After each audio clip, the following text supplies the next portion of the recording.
EQ, compression, and volume adjustments. These three are said to be the holy trinity of mixing. Basically, the most important things you can do. And in this video, you'll learn everything you need to know about them, their practical, real-life use cases, as well as why one of them is actually way more important than the others. Let's start with compression. What does compression actually do? Well, imagine that this is your sound, right? And I want you to notice that it has some loud parts to it, but it also has some quiet parts. And I want you to imagine that this glass of water is the loud sounds, and this one is the quiet ones.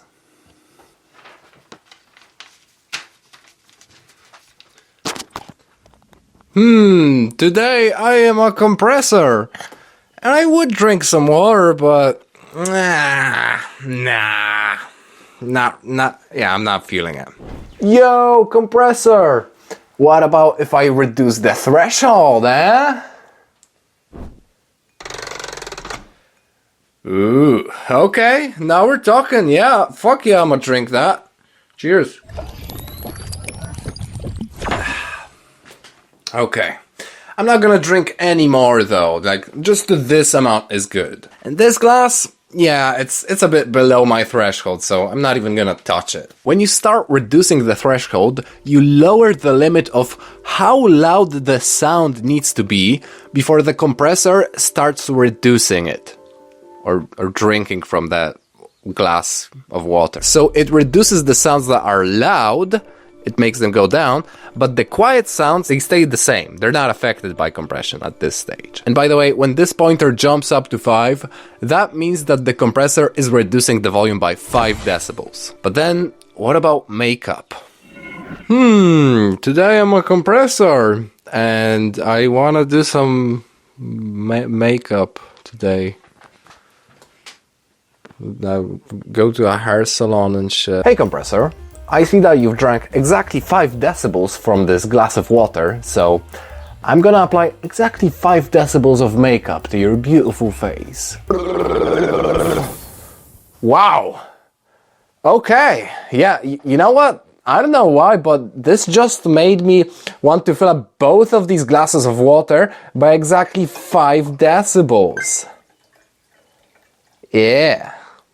After you reduce the volume using threshold, you can bring it back up using the makeup. That's kind of where the name came from, like you make up for what you reduced. And here, both the loud and quiet glasses, they both get a boost. But since the loud glass was already drank from, like it was reduced, now it ends up being pretty much the same as before. But the quiet glass, you see, it's louder than before. The threshold didn't reduce it, but the makeup still added those 5 decibels back in. This way the loudest parts are pretty much unaffected, like almost, and the quiet parts are a bit louder than before. So before compression, your sound looked a little something like this. But after you've compressed it, it would look more like this.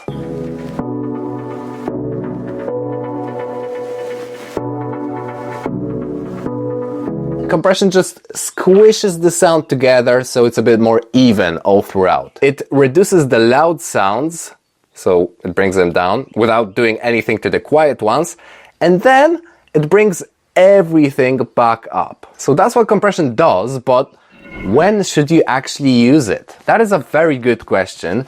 And most people don't even take a second to think about it. First of all, I like to use compression when only a part of the sound is sticking out, so it's too loud with its volume. But the thing is, in the modern day, most sounds don't even really need compression. You're most likely already using samples that are heavily compressed. Compression is more useful when you're recording sounds from scratch, because that's more unpredictable. It's more untamed, right? Like when you're recording guitars or vocals, you know? I don't really record that many acoustic instruments, but for vocals, dude, compression is, it's like the best thing you can do for them. Because your voice is gonna fluctuate up and down a lot, right? Like, sometimes you're gonna be very loud, and sometimes you're gonna be more chill and quiet. And you gotta give the listener a chance to hear both of those versions of you equally, so they don't have to fucking take their headphones off when you're screaming a bit louder, and they can still hear like the little whispers. For vocals specifically, I like to use a different type of compression. OTT. Here's the difference it makes. Helicopter, helicopter, helicopter, helicopter, helicopter, helicopter.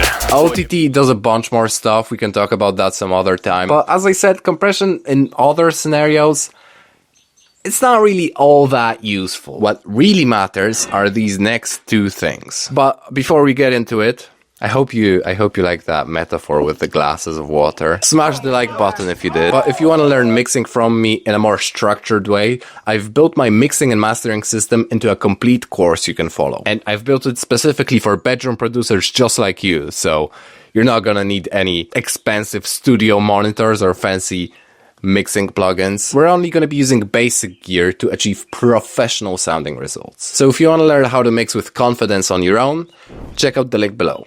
It's gonna really help you. Okay, EQ.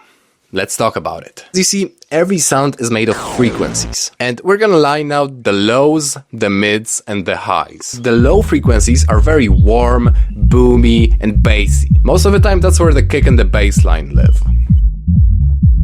Then there's the mid frequencies, and they're pretty much the most important. Like, pretty much every single element in your track is gonna at least slightly overlap into the mids. But mostly you're gonna have stuff like the vocals, the chords, the synths. And yeah, most instruments are gonna be in the mids.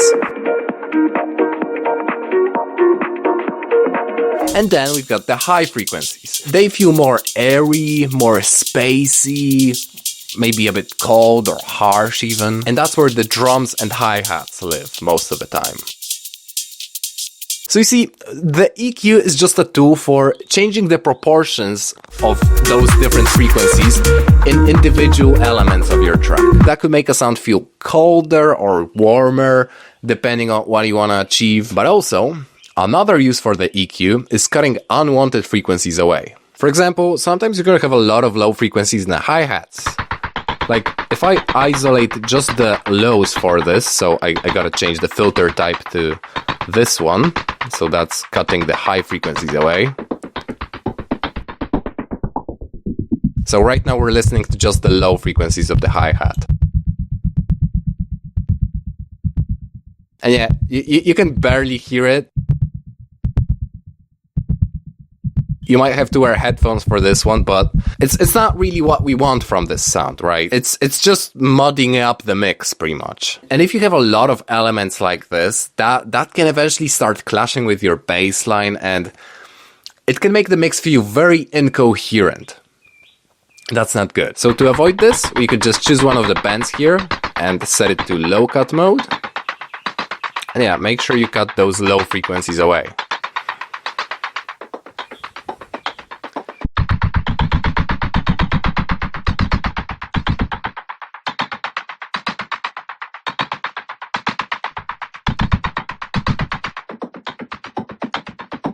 You don't want the elements stepping on each other's toes. Like, these shakers are made for the high frequencies, so they don't have to go in the low frequencies. But obviously don't overdo this and just don't just start mindlessly cutting frequencies away from everything. I want you to identify the problem first and only then start thinking about how you can fix it. So EQ is one of those ways to fix it.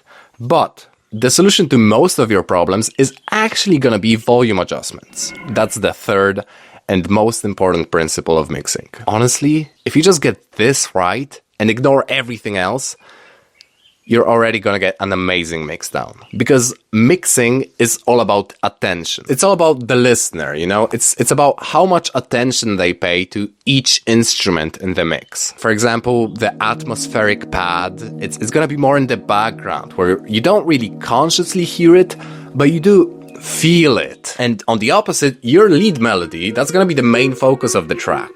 So it's gonna take up a lot of attention. So how do you adjust these levels of attention? Well, my friend, you do it by adjusting the volume sliders. Less attention, less volume.